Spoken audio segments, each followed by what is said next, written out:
Industry standards for electrical workmanship and conduit installation emphasize neatness, order, and proper support. While the administrator's interpretation of concealed work might apply to polyvinyl chloride or PVC conduit under slough, it doesn't usually extend to exposed electrical metallic tubing or EMT conduit in drop ceilings or roof rafters.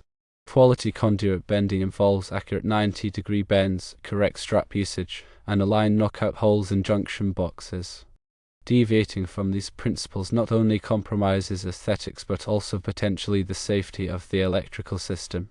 While voltage drop is a valid concern, it shouldn't justify substandard conduit runs.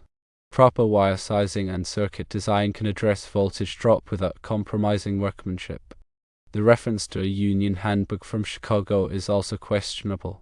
While union agreements may vary regionally, most electrical unions adhere to the National Electrical Code, or NEC, and other industry standards promoting quality workmanship.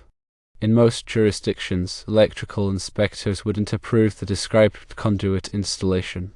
Inspectors ensure code and standard compliance, including proper conduit bending, support, and protection. Contractors must provide workmanship meeting industry standards and codes. Sacrificing workmanship for cost or time savings is unacceptable. It's crucial to consider cost effectiveness, but not at the expense of quality. The described installation falls below industry standards for workmanship and would likely fail inspection in most areas. Contractors should aim for high-quality work exceeding expectations, avoiding shortcuts that compromise safety and aesthetics. True 90-degree bends are important because they facilitate easier wire pulling and reduce stress on conductors.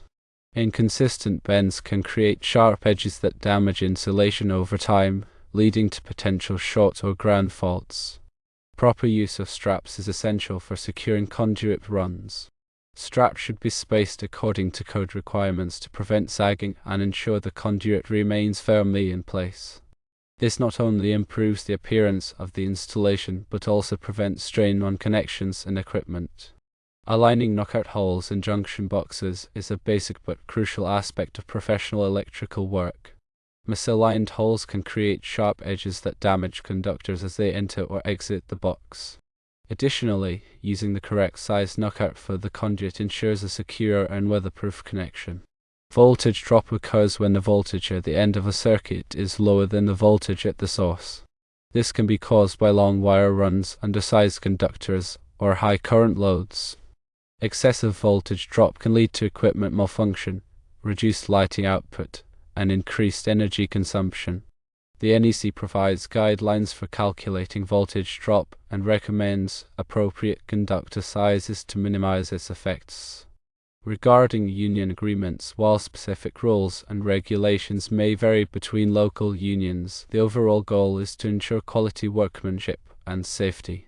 Most union training programs emphasize the importance of following the NEC and other industry standards.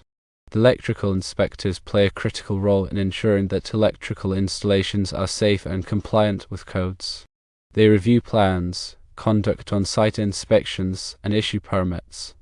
Inspectors have the authority to reject installations that do not meet code requirements, and they can require contractors to make corrections before energizing the system. Contractors are responsible for ensuring that their work meets all applicable codes and standards.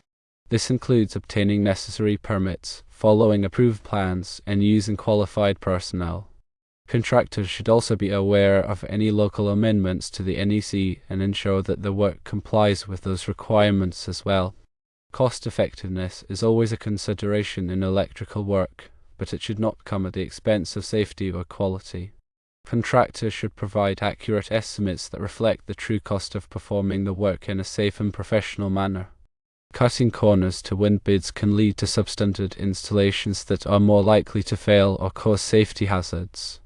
Substandard installations can have several negative consequences.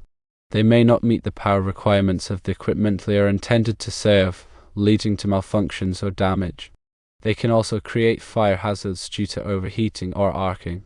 Additionally, substandard installations can be more difficult to maintain and repair, resulting in higher long-term costs. High-quality electrical work provides several benefits. It ensures that the electrical system is safe and reliable. It improves the performance and efficiency of electrical equipment. It reduces the risk of fire and other hazards. It also enhances the appearance of the installation and increases its value.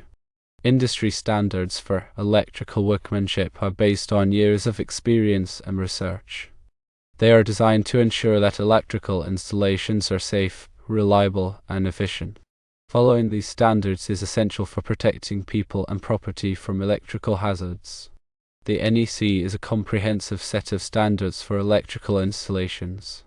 It covers a wide range of topics, including wiring methods, overcurrent protection, grounding, and equipment installation.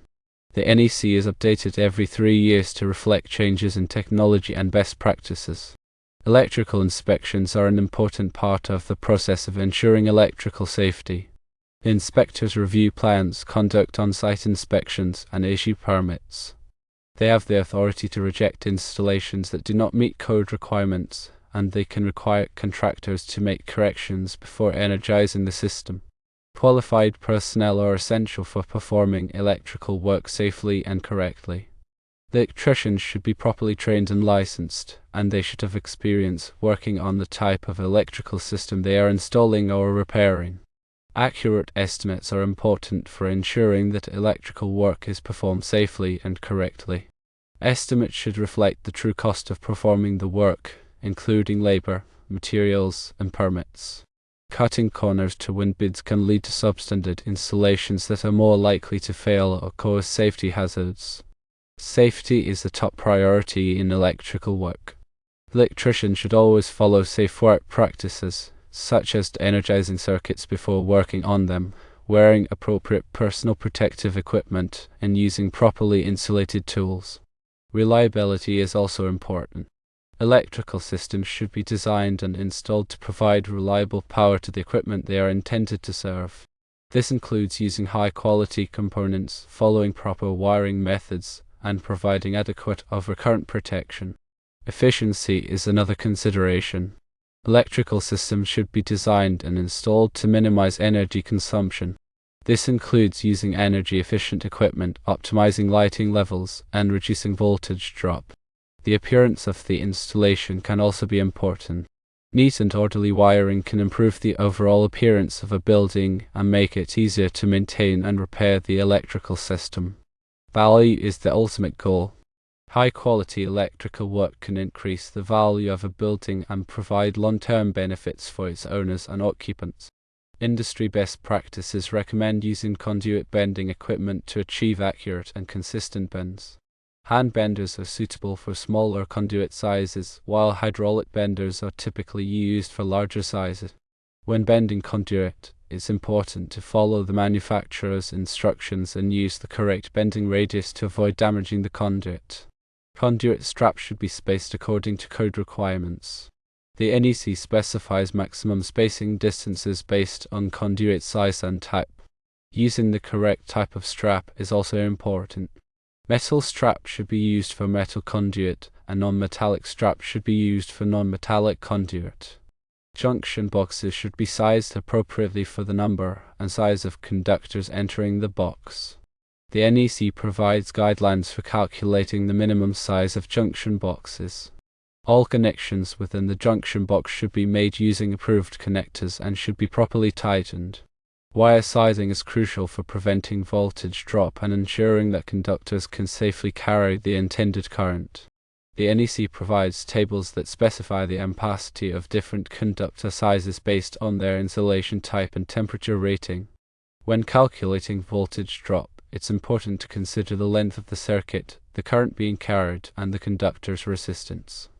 Overcurrent protection is essential for protecting electrical systems from damage due to overload and short circuits. Overcurrent protective devices, such as circuit breakers and fuses, are designed to interrupt the flow of current when it exceeds a safe level. The size of the overcurrent protective device should be matched to the ampacity of the conductors it is protecting. Grounding is a critical safety measure that helps to prevent electrical shock. Grounding systems provide a low-resistance path for fault currents to flow back to the source, causing the overcurrent protective device to trip and de-energize the circuit. All metal enclosures and equipment should be properly grounded. The NEC provides detailed requirements for grounding systems. Equipment installation should be performed according to the manufacturer's instructions and the NEC. This includes ensuring that equipment is properly supported, ventilated, and protected from environmental hazards. All electrical connections should be made using approved connectors and should be properly tightened. Maintenance is essential for ensuring that electrical systems continue to operate safely and reliably. Regular inspections should be performed to identify any potential problems, such as loose connections, damaged wiring, or corroded components. Any necessary repairs should be made promptly by qualified personnel. Upgrades may be necessary to accommodate changes in electrical load or to improve the efficiency of the electrical system. Upgrades should be performed by qualified personnel and should comply with all applicable codes and standards. Electrical safety training is essential for all personnel who work on or around electrical equipment. Training should cover topics such as electrical hazards, safe work practices, and the use of personal protective equipment. Following these best practices can help to ensure that electrical installations are safe, reliable, and efficient. It can also help to prevent electrical accidents and injuries. The appearance of an electrical installation reflects the professionalism and attention to detail of the contractor. Neat and orderly wiring can make it easier to maintain and repair the system in the future. It can also improve the overall appearance of the building. High-quality electrical work can increase the value of a building and provide long-term benefits for its owners and occupants. It can also help to reduce energy costs and improve the safety of the building. The quality of the electrical work reflects directly on the contractor's reputation. Providing high-quality work can help to build trust with customers and generate repeat business. The NEC is a living document that is constantly evolving to reflect changes in technology and best practices.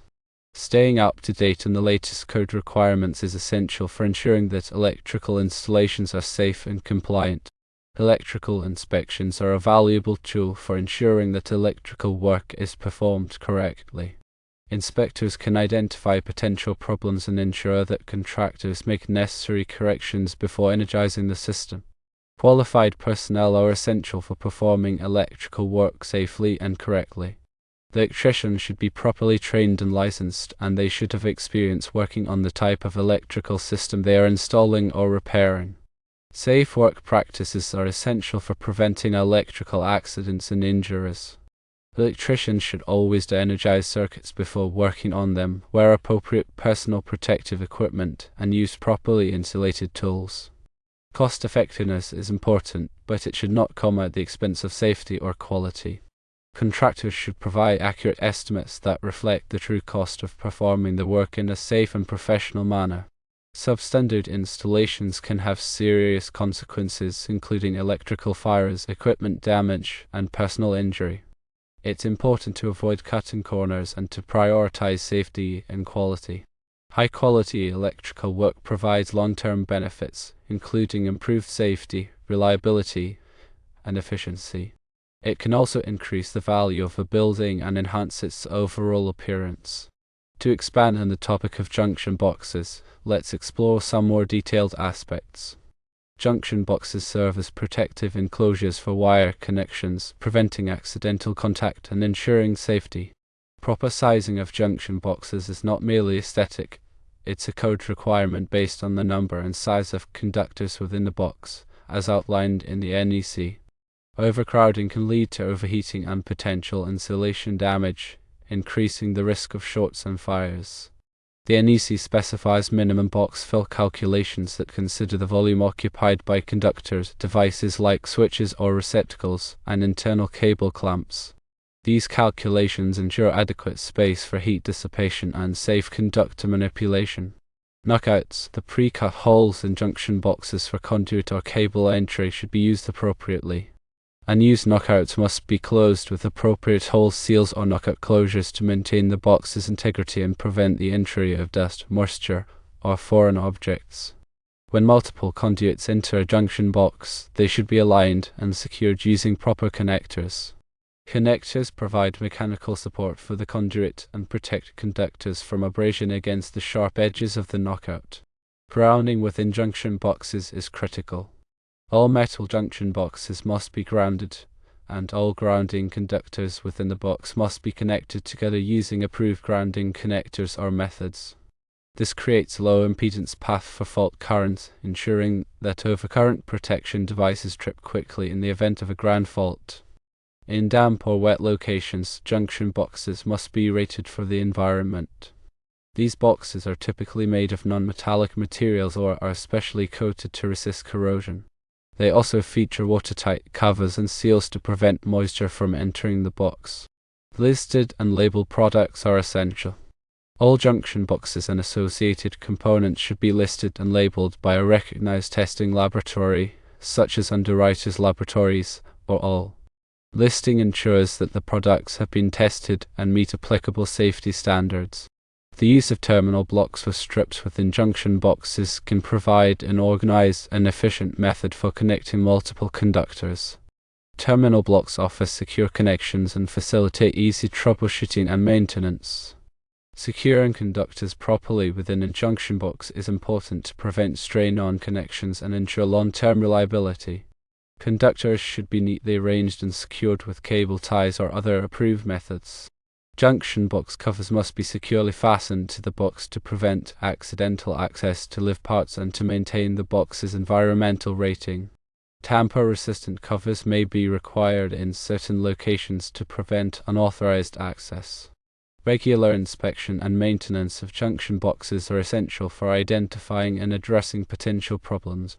This includes checking for loose connections, damaged wiring, and corrosion.